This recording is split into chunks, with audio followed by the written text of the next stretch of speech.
Muchas gracias a todos por conectarse a esta plática de nuestra cuarta temporada de las Wake Up Speaker Series organizada por el EPIC Lab. El EPIC Lab es el Centro de Creatividad, Innovación y Emprendimiento del ITAM y nuestra misión es fomentar la vocación emprendedora y formar agentes de cambio que se conviertan en los futuros emprendedores que transformen al mundo. En el EPIC estamos convencidos de que el mundo necesita más emprendedores enfocados a resolver los grandes problemas del mundo.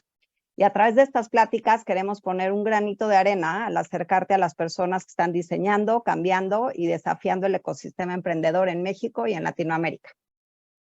Buscamos despertar tu interés, tu inquietud y tu apetito para convertirte en un verdadero agente de cambio. Y esta temporada le enfocamos en las tácticas para enfrentar el entorno actual. La verdad es que emprender siempre es un camino increíble, pero también tiene grandes desafíos. Y hoy, en el entorno actual, las startups tienen que ser aún más creativas, innovar, pivotear y adaptarse. Y esta serie de pláticas busca dar recomendaciones prácticas y útiles para hacer frente a los retos que hoy viven.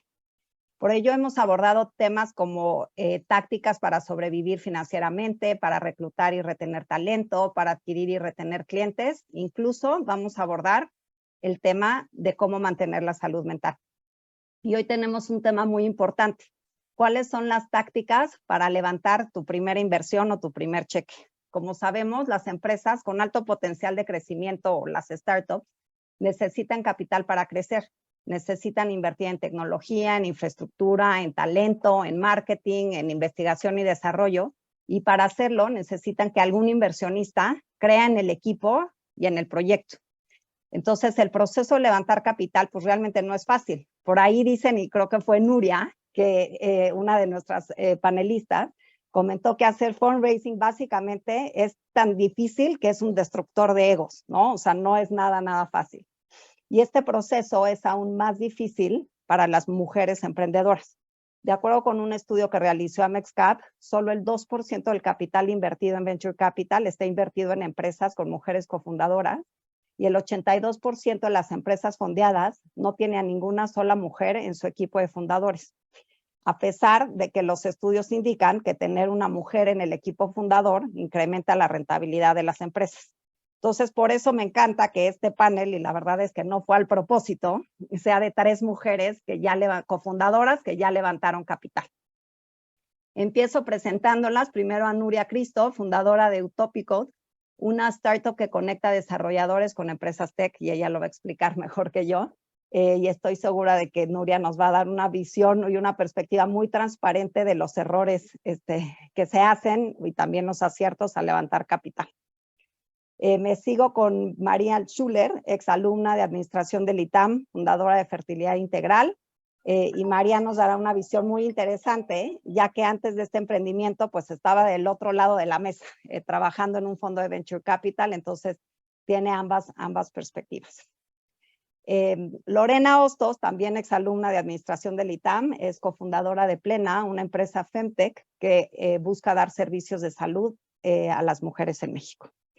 Y para guiar esta increíble plática está Javier Sánchez Aldana, quien tiene una amplísima experiencia en Venture Capital, es Managing Partner de Carabela, un fondo de capital semilla basado en Guadalajara.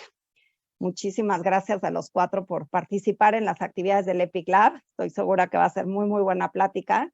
Y antes de pasarle el micrófono a Javier para que guíe esta conversación, le pido a toda la audiencia que nos mande todas sus preguntas. Las estaremos recopilando para hacerlas a los panelistas. Javier, te cedo la palabra y mil gracias a todos por estar aquí. Muchas gracias. Por estar aquí.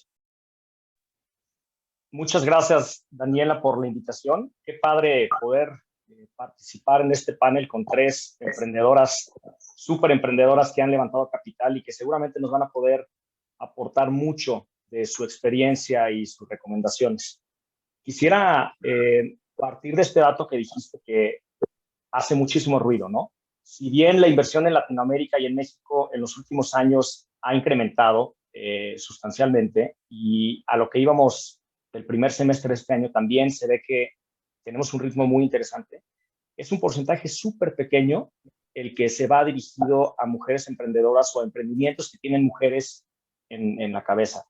Y es un dato que nos debería poner a pensar, pero sobre todo a actuar. Y creo que este tipo de paneles, este tipo de foros y pláticas ayudarán mucho a que cada vez más personas, más emprendedoras se animen y que también los inversionistas hagamos la chamba y hagamos la tarea de tener inversiones mucho más diversas, que seguramente, como dices, también van a tener muy buenos resultados, si no es que mejores.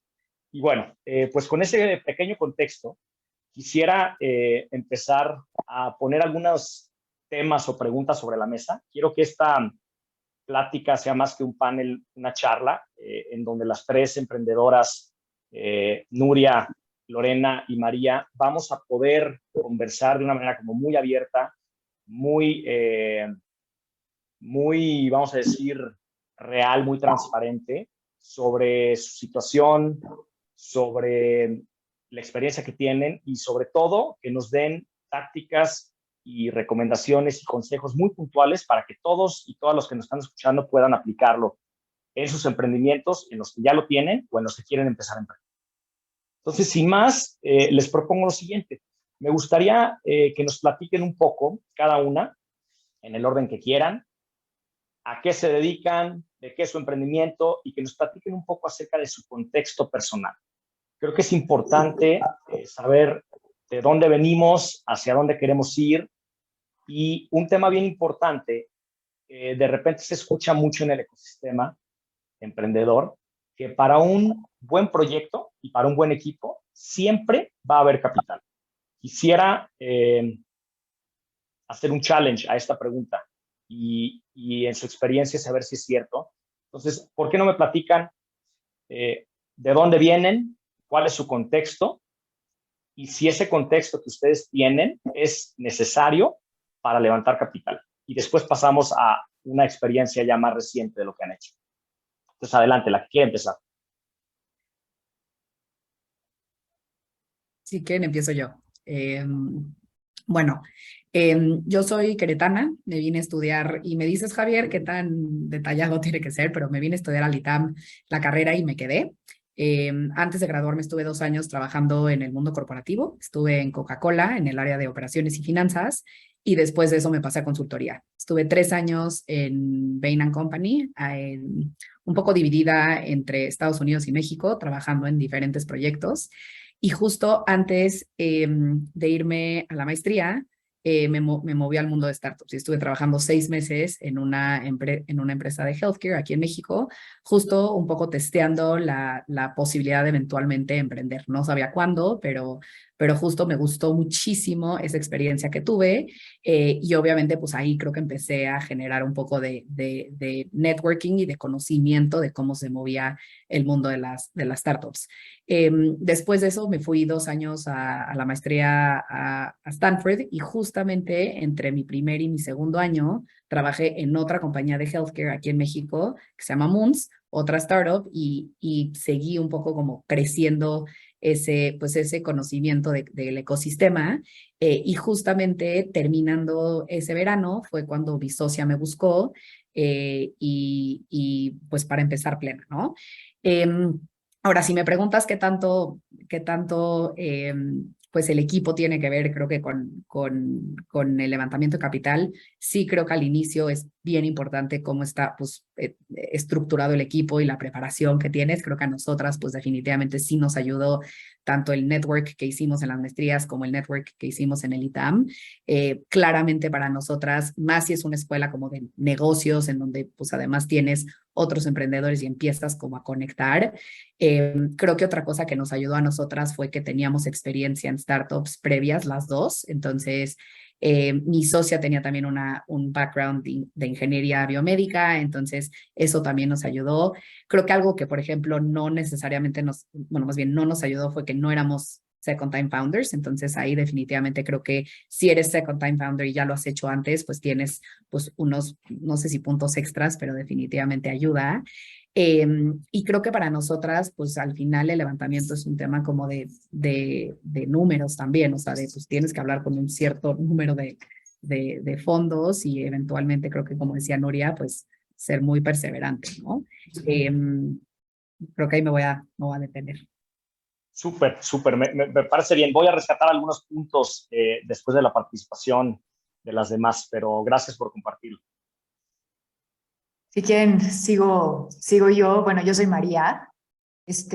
Yo, igual que Lore, que viene de Querétaro, yo vengo de Cuernavaca. También me vine a la Ciudad de México a estudiar al ITAM y hice mi internship del ITAM en lo que antes, lo que era AllVP. Entonces, uno de los primeros fondos de Venture Capital en México se llamaba Venture Partners en ese entonces. Entonces, me tocó como que toda esta etapa de las primeras empresas que tenían capital emprendedor en México, que estuvo bien padre. Entonces, digo, no sé si se acuerdan, pero estaban Aventones, Prestadero, Carrot, todas estas como primeras empresas mexicanas que empezaron a levantar capital y que tenían estas expectativas de crecimiento mucho más fuerte que no se había visto en México, ¿no?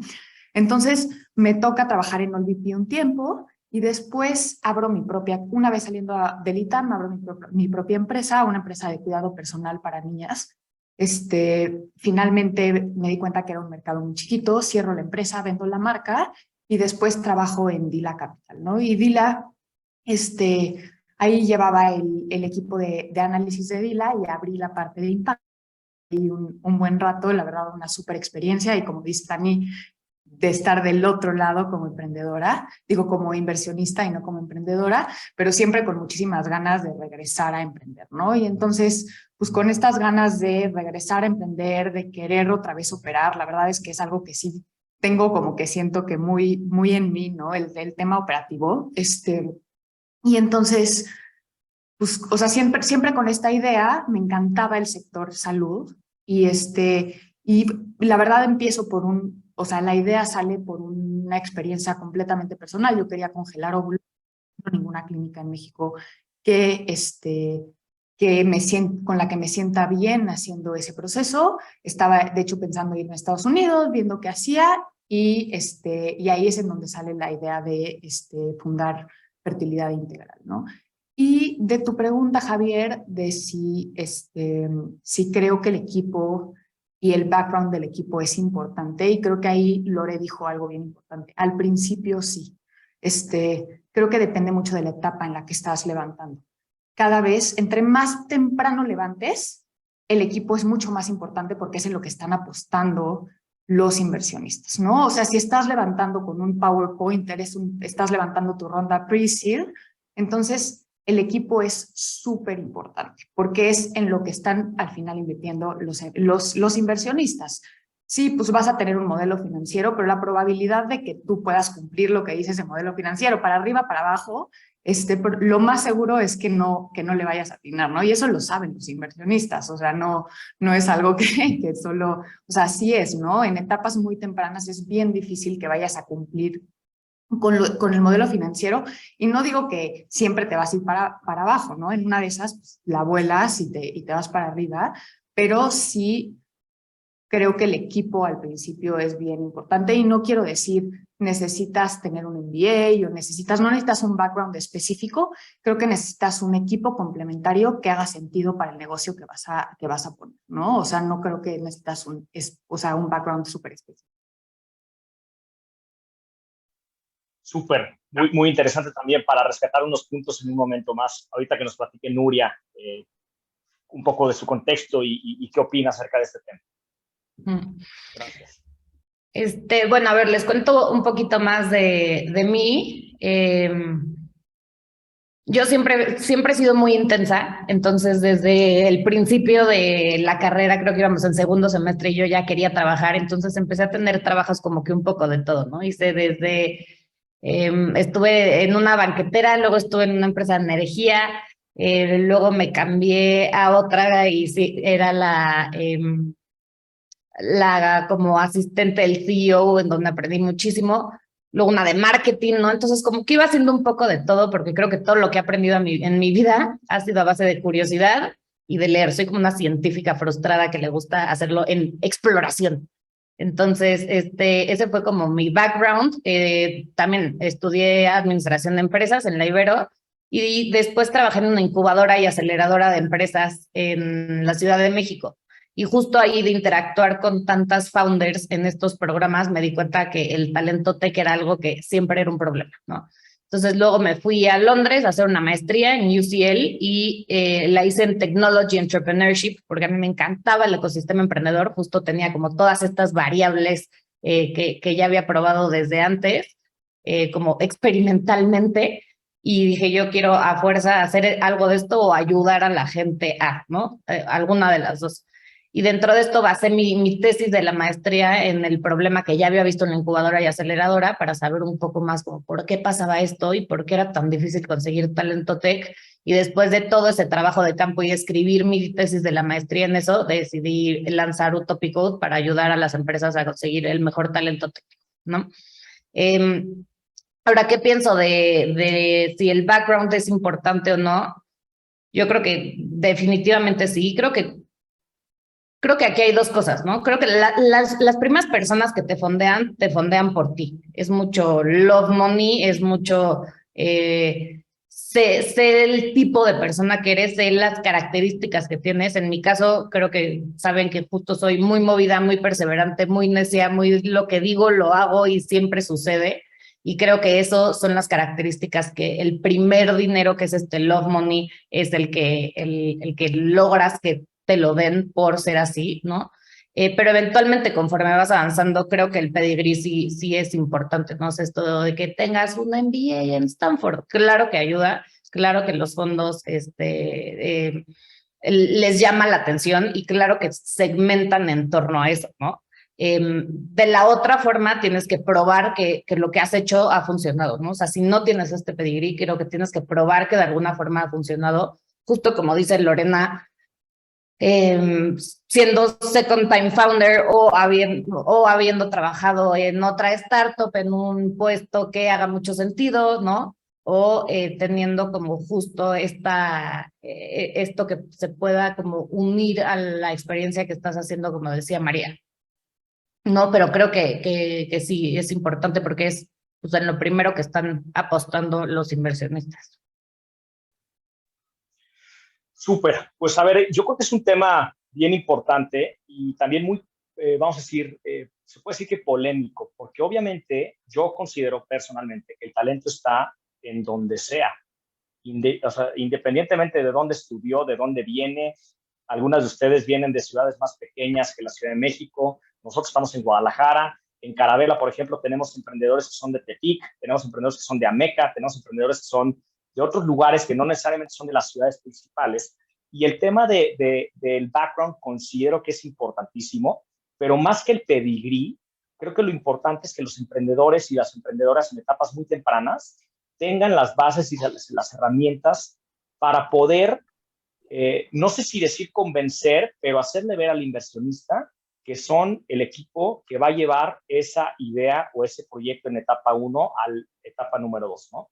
Yo creo que sí es importante la preparación, no lo voy a poner en duda. Yo creo que también es importantísimo el network.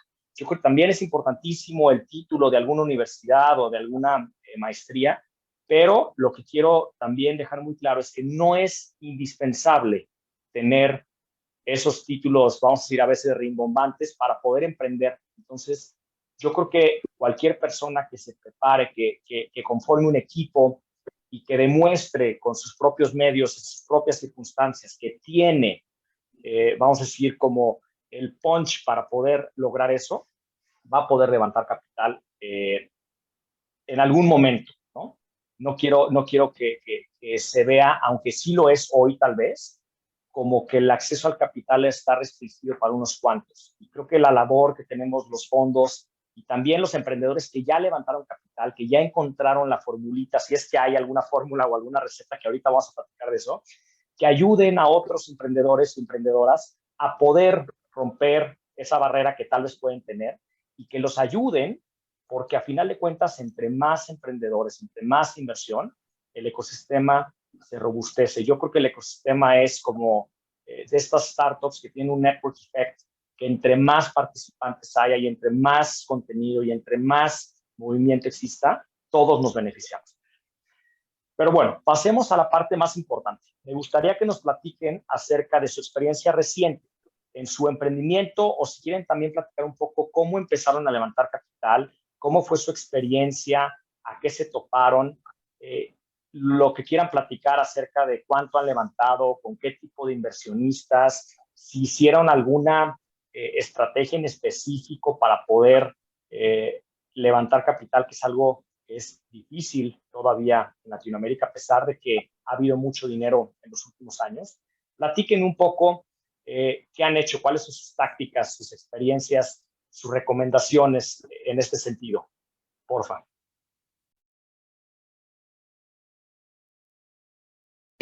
Bueno, si quieres, puedo empezar yo.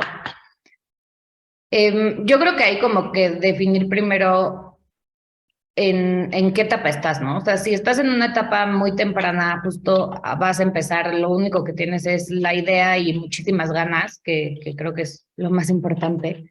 Creo que siempre acercarse a gente conocida, ¿no? Que te conozca, friends and family, es lo que tienes que hacer, ¿no? Es muy difícil que alguien como una institución vaya a darte dinero si no tienes como nada probado. A ver, sí existen ciertas instituciones a las que te puedes acercar, ¿no? Están algunos como beneficios del gobierno, típicos concursos en los que puedes participar, que también creo que es súper importante, o aceleradoras o incubadoras en etapa temprana que den algún cheque, o friends and family, ¿no? Diría que esas son como las principales formas de fondearte al principio. Creo que lo que yo sí diría es, tengan en cuenta que es un proceso. Creo que eso es a mí lo que más me hubiera gustado saber. O sea, yo al principio pensaba que era irse a sentar con mucha gente, a contarle, y sí tenía mi pitch deck estructurado y mi modelo, ¿no? Y todo lo que pensaba, pero no llevaba un seguimiento tan formal. Y creo que eso fue lo primero que me dio en la torre la primera vez, ¿no? O sea, como que era mucho de ¿quién me lo va a conectar? Que me lo conectan y hablo con él, todo instantáneo. Y en realidad no, o sea, creo que tienes que llevar todo un proceso formal como de tener o un Excel o un CRM en el que sabes en qué paso vas con cada una de estas personas y hay distintos pasos que necesitas seguir, ¿no? Entonces, siempre una warm intro es mucho mejor que alguien te presente al fondo, y idealmente que sea un emprendedor en el que ese fondo haya invertido. Esa es como la mejor introducción que puedes tener. Entonces yo lo que hago mucho es hablar mucho con founders, hacer muchísimo networking con founders, y una vez que los founders ven que lo que estás haciendo hace sentido, que sabes bien de lo que hablas, que, ¿no? O sea, como que les da confianza recomendarte, ellos son la mejor intro para después ofrecerte hacerte la intro con ese fondo, ¿no? Pero todo esto tarda tiempo, entonces también hay que considerar eso, ¿no? Porque yo decía, bueno, mando todos estos que me hagan intros y yo ya esperaba en mi timeline que la siguiente semana eso pasara y entonces yo ya iba a tener las reuniones. Y no pasa así, ¿no? En la práctica es mucho más tardado. Entonces, como que consideren que es un trabajo de muchísimo, es un trabajo de ser intensa, yo diría. O sea, tienes que intensear a todos los founders para que todos te hagan intro. Y una vez que te hagan intro, tienes que intensear a todos los fondos, porque a los fondos como que se les olvida, o yo no sé si les llegan muchísimos miles de millones de mails, probablemente se les entierran tu mail y queda perdido. Entonces tienes que estar como muy insistente y siendo muy intenso de que, ¿qué onda cuando hablamos? ¿No? Casi, casi. Y bueno, si quieren, me podría echar aquí 2 horas hablando sola, entonces, para no monopolizar la conversación, chance ustedes quieren decir algo, María y Lorena, de los primeros pasos, y luego si quieren ya les sigo al proceso. Va, buenísimo. Si quieren yo les cuento un poquito mi proceso. Creo que fue un poco diferente que el de Nuria y está padre contar diferentes historias. Yo he levantado capital 2 veces. La primera fue en noviembre de 2020, entonces con un PowerPoint, ahí sí no tenía ventas, no tenía nada más que un gran equipo y un deck, y básicamente era, ¿no? Era media pandemia, noviembre de 2020, entonces todo fue en línea. Ahí los fondos estaban medio parados, entonces, o sea, realmente yo pensé que iba a ser mucho, que me iba a costar mucho más trabajo levantar capital por la situación de mercado, por la etapa en la que estaba, y pude levantar capital en el capital que necesitaba en un mes. ¿Y cómo fue esto? O sea, creo que una de las cosas que también es importante entender es el tipo de inversionista que estás buscando, ¿no? Hay muchísimos tipos de inversionista y cada tipo de inversionista funciona para diferentes etapas y diferentes tipos de negocio. En ese momento yo estaba pensando en que no sabía bien si quería un negocio para fondos de VC con un crecimiento súper rápido, sin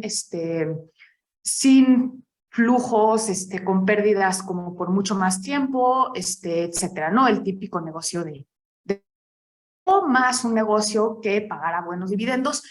El modelo de negocio funcionaba para las dos cosas. Entonces no me quería cerrar a un tipo de crecimiento específico y por eso no busqué, y súper estratégicamente, no busqué fondos institucionales. Busqué ángeles inversionistas, family offices y high net worth individuals, básicamente. O sea, eso fue un tema súper estratégico.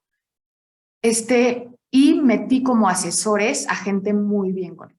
Entonces, pues básicamente mis conexiones fueron las conexiones que yo ya traía, más las conexiones de estos asesores. Yo no me fui con Friends and Family, también porque creo que la validación de alguien que no te conoce externo, que meta dinero a tu compañía, es súper importante.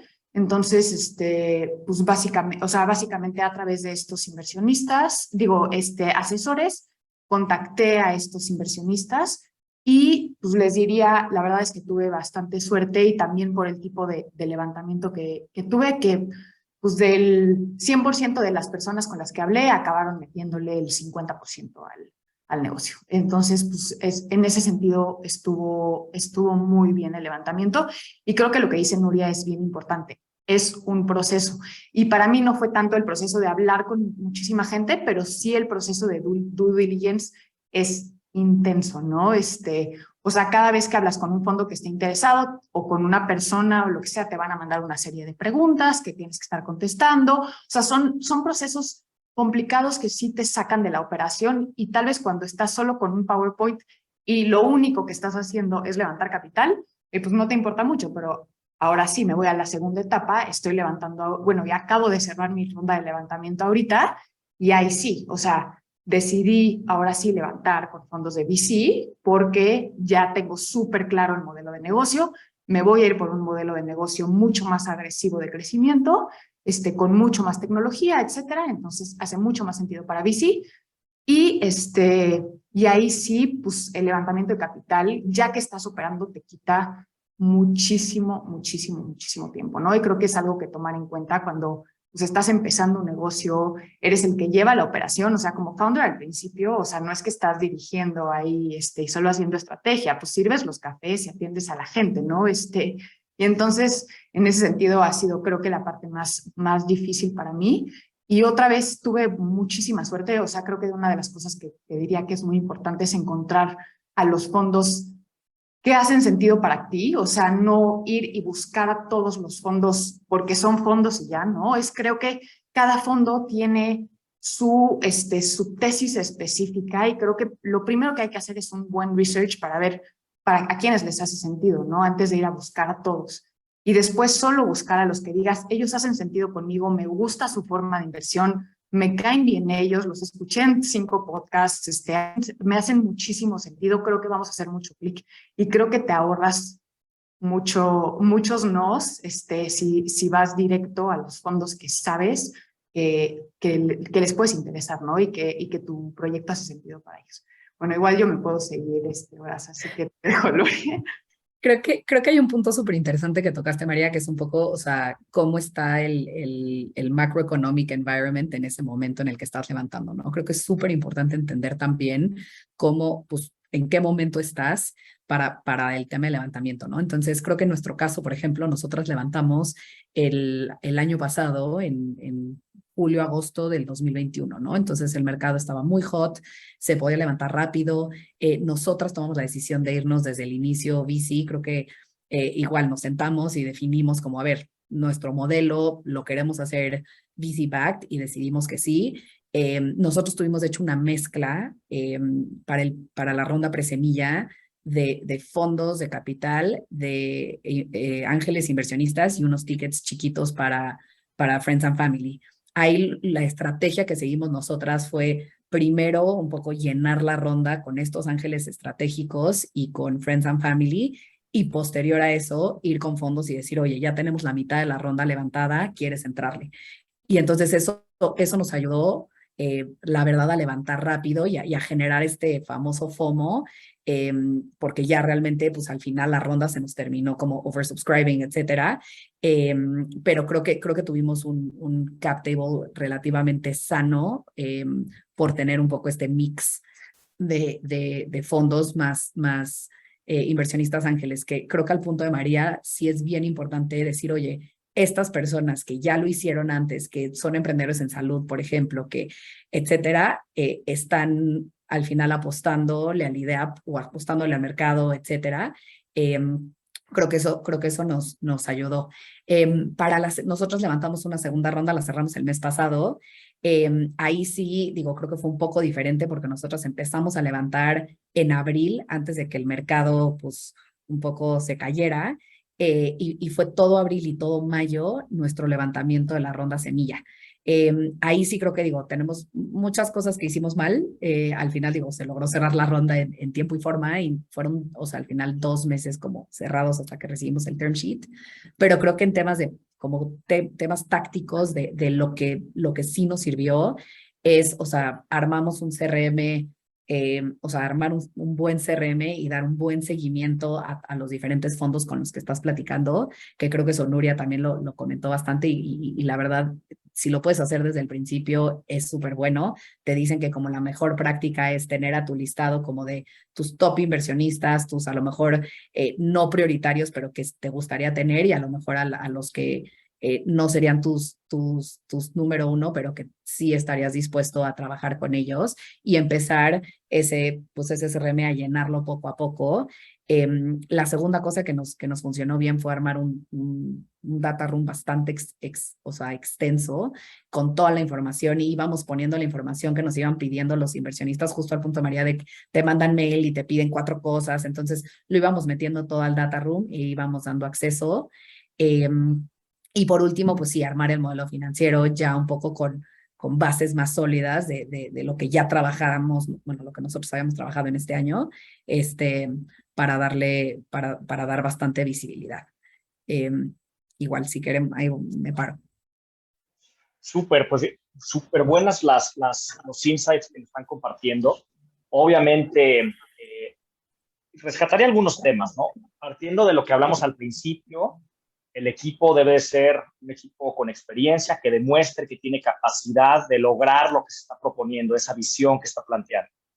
Vamos a partir de que algunos tienen oportunidades tal vez más interesantes, algunos otros tendrán que buscar sus propias oportunidades y de alguna manera como llenar esos huecos que a veces pudiera parecer que se tienen.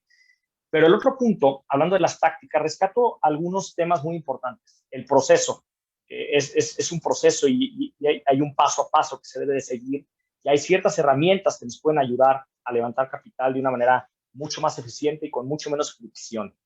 Los tiempos también, los tiempos del emprendedor a veces son diferentes a los tiempos de los inversionistas, y tenemos que tener en cuenta que tenemos que trabajar hacia un mismo ritmo, ¿no? Y tenemos que ponernos también en los zapatos de los fondos, que también, como dijeron, ven muchas oportunidades y los fondos tienen que elegir a las que consideran que son mejores para su portafolio. Entonces, ese es otro tema, los tiempos.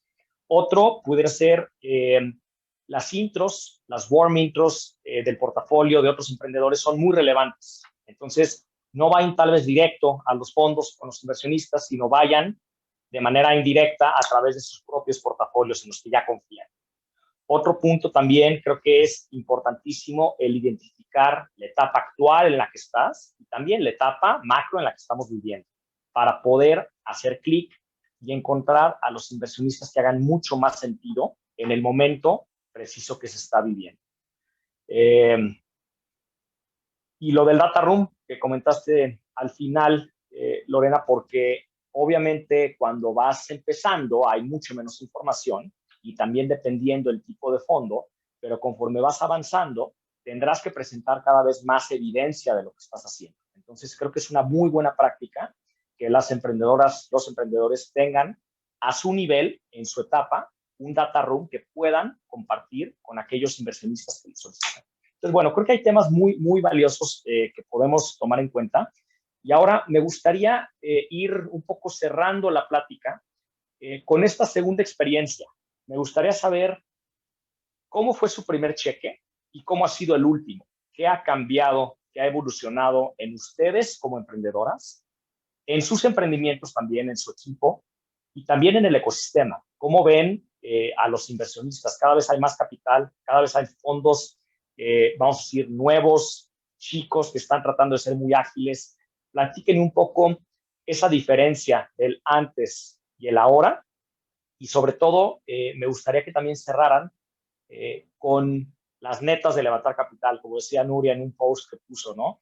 Realmente, ¿qué de lo que se dice sí es cierto? ¿Qué sí deben de hacer? ¿Y qué no deberían de hacer? ¿Y cuáles son prácticas que tal vez son, parecieran buenas, pero al final de cuentas pueden perjudicar más? Entonces, platíquenme un poco acerca de esto, por favor. Empezamos, si quieren, con María ahora. Va, perfecto. Bueno, yo entre mi primer cheque y el último cheque creo que hubo muchísima diferencia. Primero porque levanté con inversionistas bien diferentes y después en un entorno macroeconómico también bien diferente, ¿no? Pues, noviembre de 2020, ahora el entorno macroeconómico es súper diferente. Ahorita el mercado no está tan hot como antes. Es un mercado mucho más difícil en Latinoamérica. Creo que tengo la gran suerte de estar en un sector que, aunque el mercado de VC no está tan hot, el sector de salud femenina específicamente es un sector en los que muchos fondos están interesados. Ahora, una de las cosas que me sorprendió muchísimo es que sí hay mucho más fondos especializados, ¿no?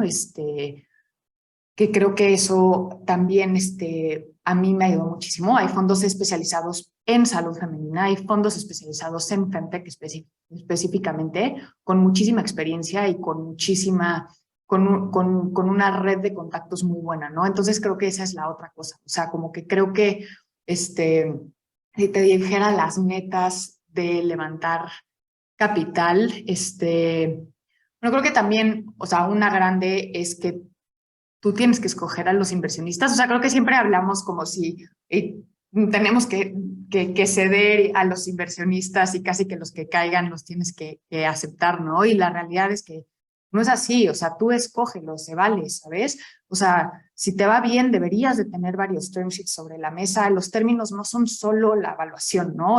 Creo que eso es un mito súper... Digo, no más que mito, es algo que pensamos siempre. O sea, que el único término es la evaluación. Y no es cierto. Uno, hay muchísimos términos legales específicos, como antidilución, drugs, etcétera, que son bien importantes de estar revisando y revisarlos con un abogado. Pero luego también, ¿cuánto valor es inversionista? ¿Es un inversionista que te va a quitar mucho tiempo o no? Nunca, no hablamos mucho de eso tampoco, pero hay inversionistas que no te aportan mucho valor y que además te quitan muchísimo tiempo, que te piden mucha información, que te quitan mucho tiempo. Y sí hay que tener cuidado con esos inversionistas, porque al final tu tiempo en la empresa vale oro, ¿no? Y el tiempo de operación vale muchísimo.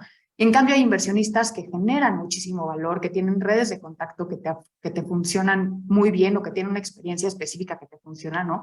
Entonces creo que esa parte del levantamiento vale, pues es bien, o sea, es bien importante de entender, ¿no? Y creo que la otra es la parte como de valores. O sea, creo que, y sobre todo en temas médicos, pues para nosotros y en la empresa, el tema de valores y de pues ser lo más humanos que se pueda, siempre tomar las decisiones más humanas para los pacientes, es bien importante, ¿no? Y necesitas fondos que estén atrás de eso, que entiendan que no vas a tomar riesgos que pongan en riesgo a tus pacientes, que no vas a tomar ningún riesgo, que no por crecimiento que vaya a afectar a nadie nunca, ¿no? Y sobre todo en temas médicos. Debería de ser así siempre, ¿no? Pero creo que tienes que empezar a hacer, tú también preguntas a los inversionistas, porque esas cosas sí son importantes, porque sí te empujan de repente pues no sé, por ejemplo esto, ¿no? Crecimiento sobre cualquier otra cosa, ¿no? Y que para, por ejemplo,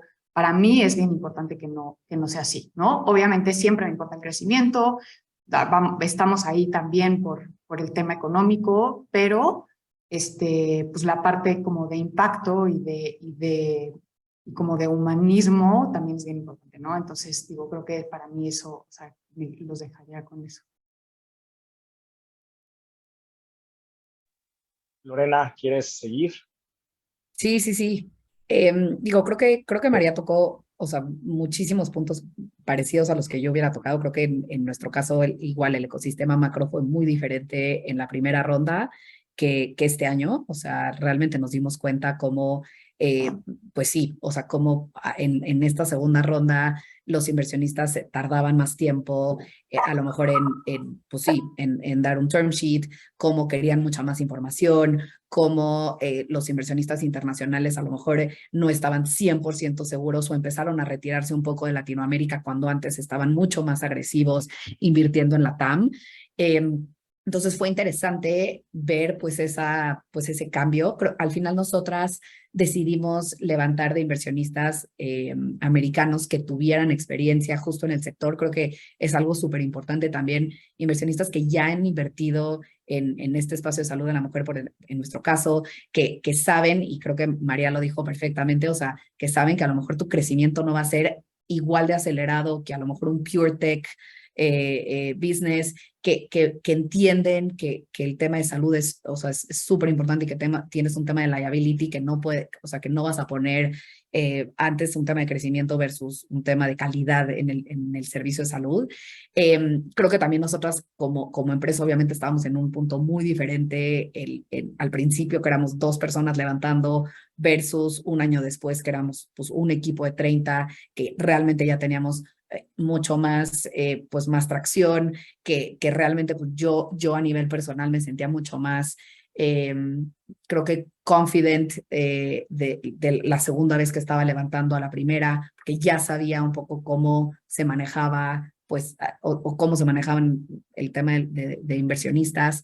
Y creo que en temas de learnings un poco y de netas, lo que yo diría es sí es importante prepararte bien cuando vas a levantar. Nosotras empezamos a levantar justo cuando lanzamos y la verdad es que no estábamos listas. Empezamos a pichar sin una historia bien pensada, sin una visión a lo mejor súper sólida. Y ahí sí les recomendaría que cuando decidan que van a empezar a levantar, se preparen bien, tengan bien pensada cuál es esa historia, cuál es esa visión. Hablo en temas de la segunda ronda de inversión porque nos agarró un poquito como desprevenida y creo que llegamos de repente no tan bien preparadas a los primeros pitches. Entonces ahí sí les recomiendo que los piloten con otros emprendedores, que le pitchen a amigos suyos, a lo mejor que estén en algún fondo, etcétera, y que les puedan dar buenas pues sí, buen feedback antes de que ya vayan o sea, vayan con los inversionistas. Y creo que al final un punto que María dijo de hacerle due diligence a los inversionistas es súper importante. O sea, al final nosotras, por ejemplo, en esta segunda ronda vamos a trabajar 2 años con 2 años mínimo con estos mismos inversionistas. Y para nosotras, por ejemplo, nuestro lead investor, desde el principio, el darnos cuenta que entendían el mercado, que eran pacientes, o sea, que nos tenían muchísima confianza de, oigan, claro que reboten decisiones con nosotros, pero o sea, pero queremos que ustedes realmente sean las que tomen las decisiones. Entonces, tantas cosas que te vas dando cuenta durante el proceso, desde que empiezas conversaciones, inclusive ya cerrando y ahorita, que es bien importante, o sea, es súper, súper clave que escojas bien quiénes van a ser esas personas que van a estar contigo en el camino, ¿no? Sí, creo que eso que dice Lorena es súper importante, ¿no? O sea, el estar listos para empezar a tener las pláticas es súper importante. Creo que también fue uno de los errores que yo hice en la primera ronda y nada más empezaba a hablar y hablar con gente y creo que tienes que tener como ciertas cosas súper listas. O sea, primero diría como la estrategia, ¿no? O sea, tal cual planteate la estrategia de ver cómo voy a hacer este fundraising, de quién quiero que se llene, de fondos institucionales y cuánto dinero de eso, si guardas algo para Friends and Family, cuánto dinero de eso, y si quieres ángeles inversionistas estratégicos, cuánto de eso, ¿no? Y a quién vas a ir primero y cómo vas a ir construyendo tu historia para que justo cuando llegues con los fondos sea como, y entonces caigan en este FOMO. Creo que muchos fondos son muy borregos, perdón, Javier, pero pues son muy borregos, como que quieren ver que hay tracción, ver que hay, o sea, ver que como que todos los fondos están interesados en tu deal. Y en cuanto cae uno, caen todos los demás como dominó, ¿no? Entonces, lo importante es agarrar el primero. Entonces tienes que irte por ese primero que confíe en ti, que sea el que se atreva y después regresar con todos los demás como, mira, ya cayó él y entonces todos se van a ir acomodando, ¿no? Creo que eso pasa muchísimo. Después creo que también saber cómo, qué material necesitas, ¿no? O sea, necesitas tu pitch deck, necesitas tener el data room, intenten mandar las cosas por DocSend para que ustedes puedan tener y controlar el acceso a los fondos cuando que les quieres dar la información y cuando ya se acabó tu ronda y ya no quieres que tengan información de eso o ya es información obsoleta y la quieres actualizar, porque siempre va cambiando. Cuando vas pitchando, alguien te va diciendo feedback, entonces dices, sí, es cierto, debería de ajustar esto o esto o esto. Entonces es un proceso que siempre vas a estar cambiando y DocSend te permite justo hacer como esos cambios, ¿no? Creo que esto de targetear a los fondos también es súper, súper importante, es en lo que yo más tardaría tiempo, ¿no? O sea, investigarlos a fondo, justo saber que hay fondos de todo, hay fondos súper especializados, hay fondos que hacen fit perfecto contigo, entonces busca sus tesis, para eso hay un buen de noticias, está TechCrunch también, entonces pueden como ir viendo qué fondo se machea perfectamente con ustedes, irlos guardando en el CRM primero, no los targeteados. Nuria, y perdón que te interrumpa, pero hay unas listas también de fondos en donde, o sea, puedes ahí empezar a revisar como en qué stage están invirtiendo, en qué sectores invierten, en qué regiones, y con eso ya pueden empezar, o sea, como a hacer tu listita y meterla a tu CRM. Perdón. Los mismos fondos te contactan con otros fondos, o sea, una vez que encuentras los fondos que son para ti, ellos mismos te empiezan a contactar con otros fondos que también te pueden ayudar, o sea, creo que esa es otra. Y luego solo complementando lo que decía Nuria, de que pues cuando uno de los inversionistas invierte, todos los demás empiezan a invertir, creo que eso es súper real, o sea, es como encontrar a ese uno que confía en ti una vez que tienes un term sheet, o sea, de verdad que es como dominó. Pero otra cosa que diría es como nunca estás no fundraising, ¿no? Aunque no estés en etapa de fundraising, no dejes de hacer fundraising. O sea, yo muchísimos de los inversionistas, bueno, algunos de los inversionistas que entraron en esta ronda fue que me buscaron antes, que les dije, pues mira, no estoy levantando, pero platiquemos y vengan, y los invitaba a un café y les enseñaba el espacio y les daba el tour.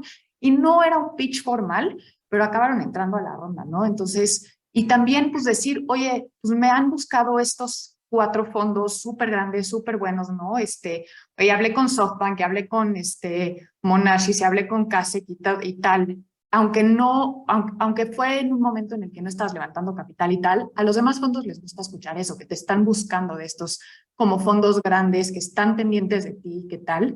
Entonces, o sea, como que nunca dejes de levantar, ¿no? O sea, nunca hay un momento de dejar de hacer fundraising.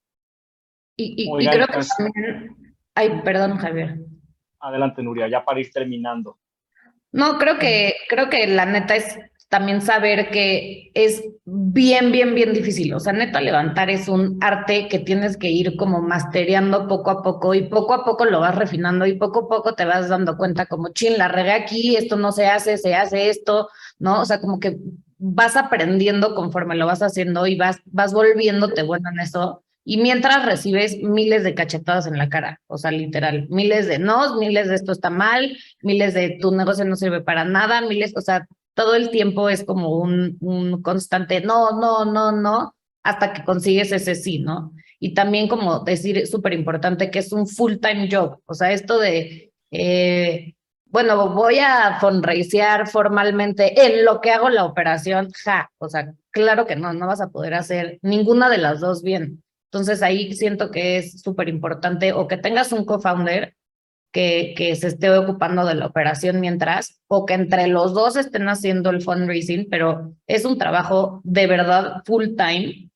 Yo al principio decía como, ay, bueno, lo voy haciendo mientras aquí on the side. No, imposible. O sea, es muchísimo seguimiento, muchísimos mails, muchísimo orden, muchísima estrategia. O sea, de verdad es un arte que tienes que estar el 100% del tiempo ahí.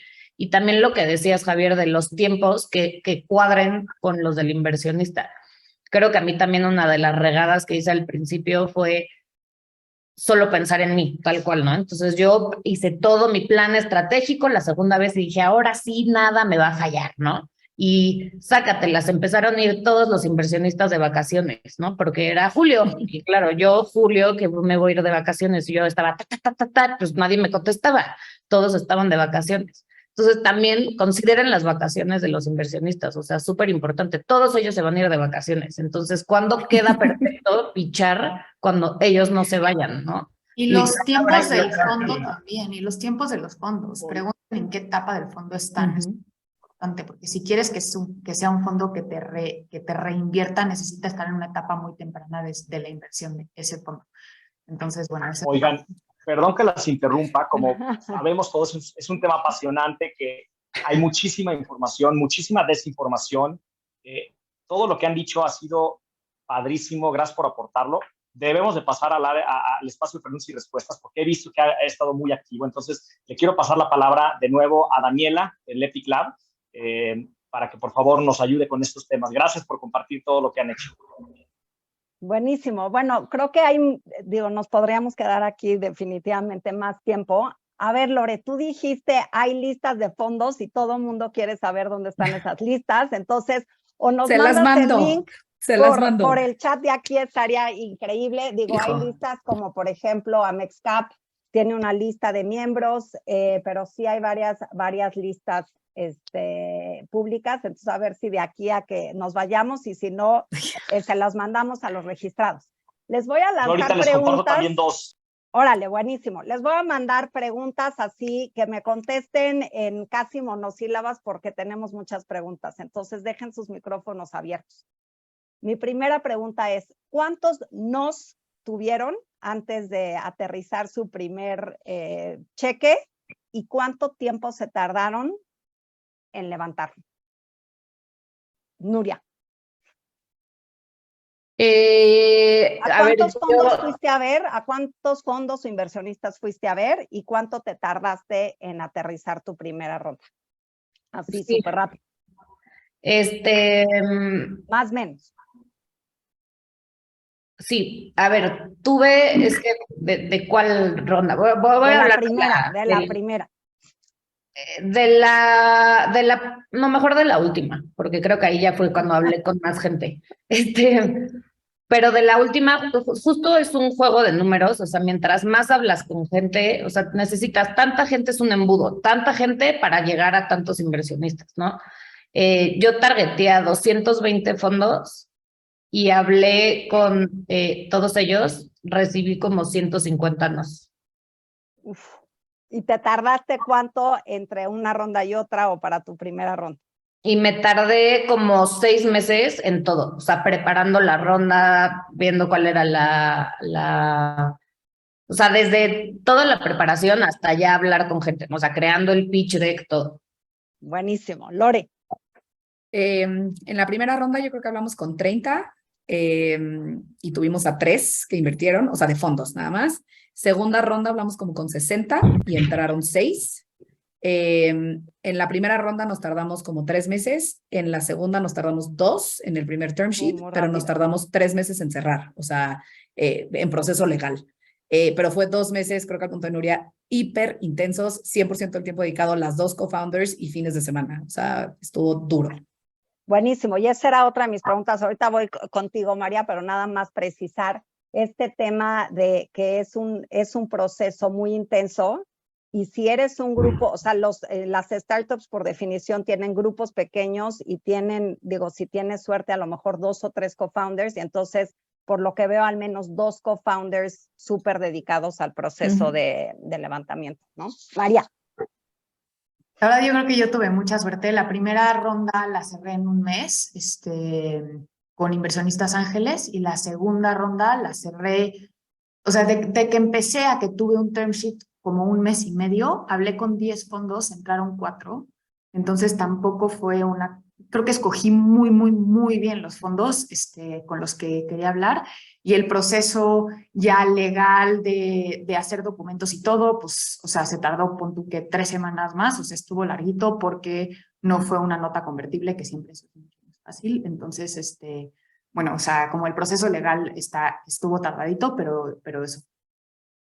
Buenísimo. Oye, también hablaron mucho de ángeles inversionistas y finalmente en México no hay como una industria de ángeles inversionistas. Digo, hay algunos como Archangels o algunos como de estas organizaciones que tienen varios ángeles inversionistas, pero no es como en Estados Unidos donde sabes quiénes son, nombre, apellido, los buscas, les mandas un mensaje por LinkedIn. ¿Dónde encuentras estos ángeles inversionistas en México? En Estados Unidos. Todos mis ángeles inversionistas están en Estados Unidos. Okay. A ver, yo voy a aportar algo. En México, en Twitter, hay algunos ángeles inversionistas muy activos. Voy a decirlos públicamente porque lo son públicos. Por ejemplo, Alex Galvez en Ciudad de México o José Bielma aquí en Guadalajara. Es decir, yo creo que en redes sociales, en LinkedIn y en Twitter pueden encontrar algunos y también yo me comprometo a que si alguien me busca directamente, los contacto con algunos. Oye, y eso es importante porque no necesariamente es fácil de encontrar. Si pueden poner, Javier, aquí en el chat los nombres que acabas de mencionar, también algunos están pidiendo por sus correos de los 4 para que los puedan contactar. Otra pregunta, el deck. Obviamente el deck es pues tu documento de venta, ¿no? Es el equipo y su deck. Y muchas veces cuando levantas capital, pues en etapas muy tempranas, pues no tienes mucha atracción y es realmente el deck. Muy brevemente, ¿quién nos puede compartir cómo lo hicieron? Si contrataron un diseñador, si contrataron a alguien para que se los hiciera, ¿cómo hicieron ese deck? Que es pues la parte más importante cuando estás en etapa muy temprana. Yo puedo hacer algo. Si quieres, ve. No, rapidísimo, creo que tienes que tener una historia súper clara de lo que quieres contar y cómo esa historia tiene que tener un hilo conductor muy bueno durante todo el deck. No lo haría de más de 10 slides, o sea, tiene que ser muy corto, te clavas mucho con cada inversionista en cada uno de los slides. No pongan, creo que eso lo aprendí trabajando en fondos, no pongan valuación en el deck, eso se dice en la presentación. No quieres un deck volando con tu valuación, eso siempre puede variar, cambiar, entonces creo que ese es un punto bien importante. Yo hice el deck como yo lo quería, perfecto, con toda la información y con todo, hasta, o sea, feo, pero el mapita, o sea, exactamente en donde lo quería y después contraté a un diseñador que me hiciera como el deck final, pero ya teniendo súper claro en qué lugar quería cada una de las, de los números y de la información que iba a tener. Nosotras súper rápido. Igual, deck súper corto. Creo que hay bastantes lugares donde puedes encontrar exactamente qué slides necesitas. O sea, necesitas mercado, necesitas problema, necesitas solución, necesitas cuál es tu business model, la visión. Entonces, bastante claro, una del equipo, etcétera. Entonces, métanse a ver exactamente como que cuáles son esas 10 slides. Nosotros no contratamos a nadie porque creo que veníamos de consultoría, entonces como que ya sabíamos hacer un par de decks. Si no sienten como, si no se sienten fuertes, recomendaría definitivamente, o sea, y la verdad es que tampoco es como somos diseñadoras, que contraten a alguien, no pasa nada, y que te lo dejes súper punchy, porque sí también visualmente tiene que ser bastante, pues, atractivo.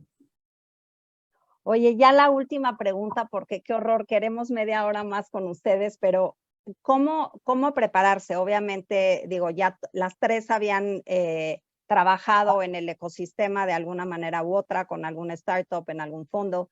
¿Cómo prepararse? ¿Qué libros recomiendan? ¿Qué blogs recomiendan?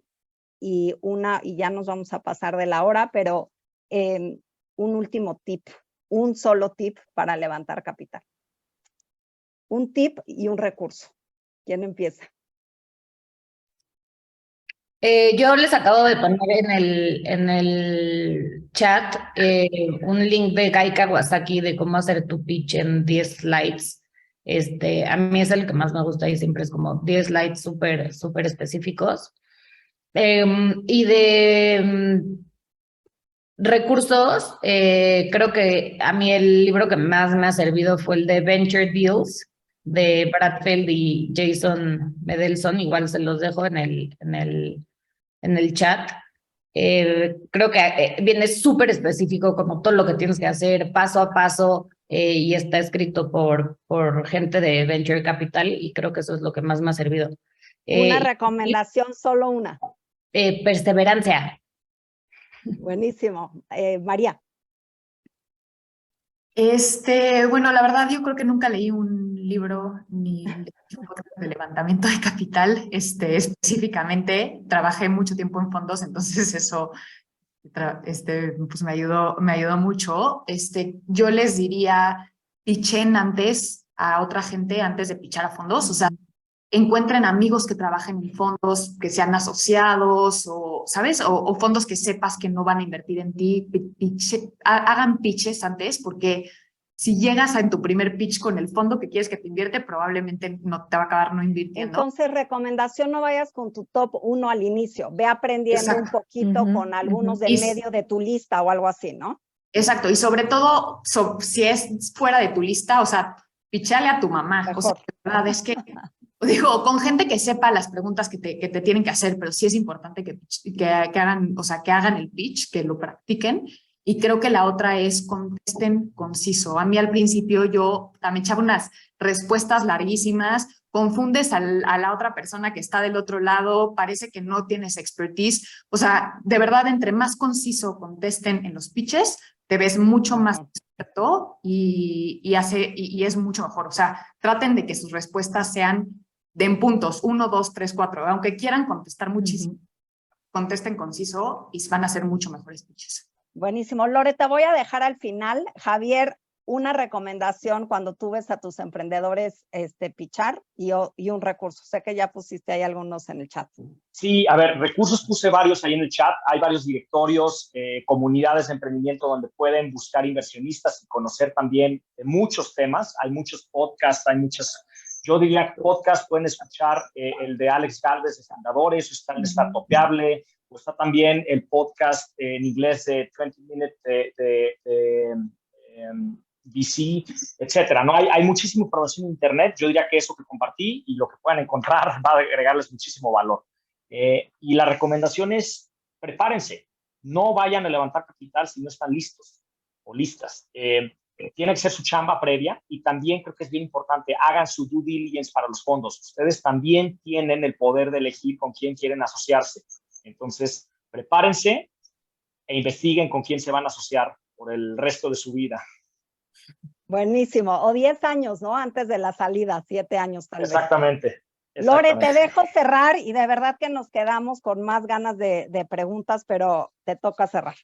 Súper, creo que yo quotaría a Nuria de sean muy intensas y muy intensos en buscar respuesta rápida de los inversionistas. Prefieres que te digan rápido que no van a invertir, a que te mantengan un mes entero pidiéndote cosas, etcétera, para que al final te digan que no. Entonces siempre es bueno, o sea, que seas intenso, que los presiones de, oye, la semana pasada hablamos, ¿cuáles son los next steps? No hay next steps, no te contestan, ok, ya es un no, y entonces ya te vas con los siguientes para que entonces no se vuelva un proceso eterno con inversionistas que al final te van a decir que no. Entonces, poco a poco le vas a ir, o sea, le agarras callo con quienes sí pinta que sí, con quienes no, pero creo que es mejor eso a estar como long platicando con unos que no tienen, sí, que no van a invertir en ti. Buenísimo, pues con eso cerramos, de verdad, mil gracias, una plática muy útil, inspiradora, sí se puede, tienes que ser muy intensa y perseverante, como dices, la cantidad de fondos, la cantidad de tiempo que le tienes que invertir, pues es el compromiso, ¿no? De lograr tu misión de tu empresa. Entonces, Dani, muchísimas gracias. Último. Sí. Levanten con tiempo para que no se estresen después de que se van a quedar sin funding y entonces, decidas tener ahí el fondo primero que llegue. Eso es súper importante. Buenísimo. Muchísimas gracias a todos por conectarse. Los esperamos en la siguiente Wake Up, que va a estar muy interesante. Se trata de talento, cómo reclutar y retener talento para tu startup. Muchísimas gracias por este panel y seguimos en contacto. Gracias a todas y a todos los que se conectaron.